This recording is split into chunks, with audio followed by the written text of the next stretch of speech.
Hello, it's Ashley. Welcome to Createful Art. Today I have a cold, so I am not going to show my face today. Outside is snowing still and I'm ready for spring.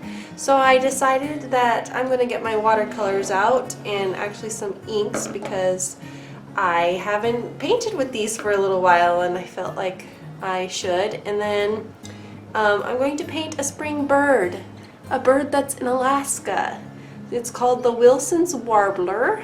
What I want you to learn today is that inks can be used with watercolors and even gouache. Gouache is non-translucent. So basically it's similar to watercolor except watercolor is translucent and gouache is opaque. So when you mix gouache with any color, it's going to make it more opaque. I used just the watercolor sap green, which was our main color, and had some fun with splashing it around and making this a fun art piece. Now the reason for using ink is because when I lay down this color and it gets wet again, it will not wipe off. That's the difference between your watercolors and your inks. With watercolors, you can get it wet again and then dab it with a paper towel and it comes off. With inks, it's permanently on there, specifically if you're using permanent inks. Another difference is inks are more runny. Inks are also translucent like watercolors and not like your gouaches.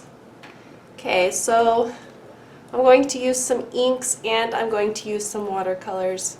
I'm going to combine those two elements. First thing I'm going to do is I'm going to give this a little bit of a sketch so I don't mess up.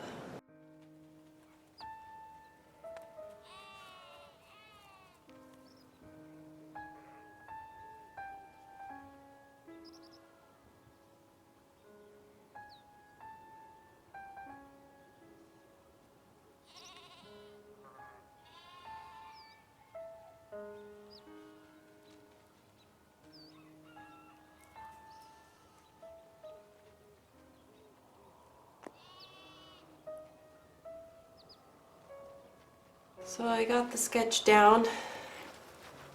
I'm just going to come in here and erase it so it's really light. So the first thing I'm going to do is I'm going to start laying down the color yellow because it's kind of in most all of it. So I got my ink here. And I'm not going to be adding water, I'm just going to add this straight on top. Now what I'm doing is I'm just adding the brush strokes, how I see the bird's feathers.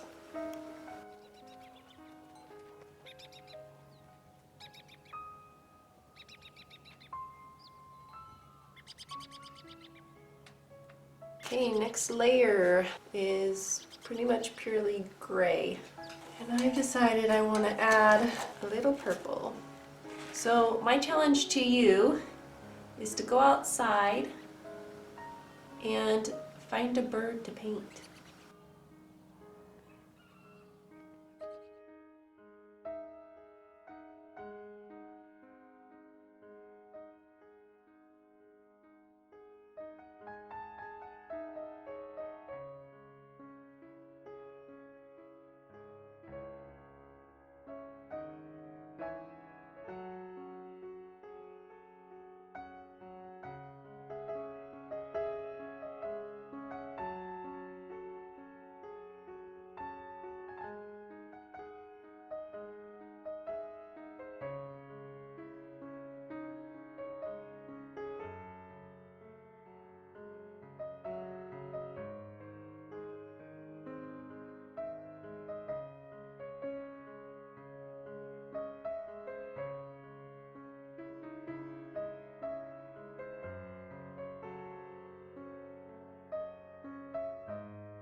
So now I'm just putting on the tree branch, and I'm just doing the really thin stuff right now.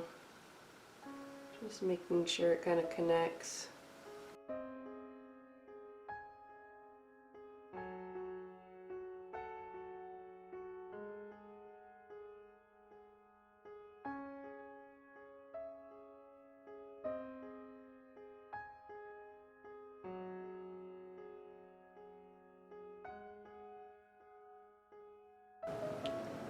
I'm gonna get kind of fun with this part.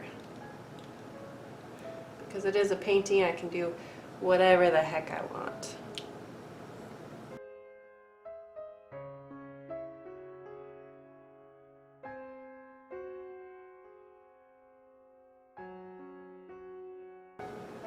So now I'm just checking the contrast, making sure that there's a good amount of it where I want it. Ta-da! This is how I'm going to leave it. This is my birdie. It's gonna look great in a room that needs some green and some yellow, or like a room that's gray and it just needs a pop of color. If you'd like to get this artwork, you can buy it at Fine Art America and order prints whatever size you wish. Okay, that's the lesson for today, and I hope that you had fun and you learned a lot, and I will see you next time. Bye!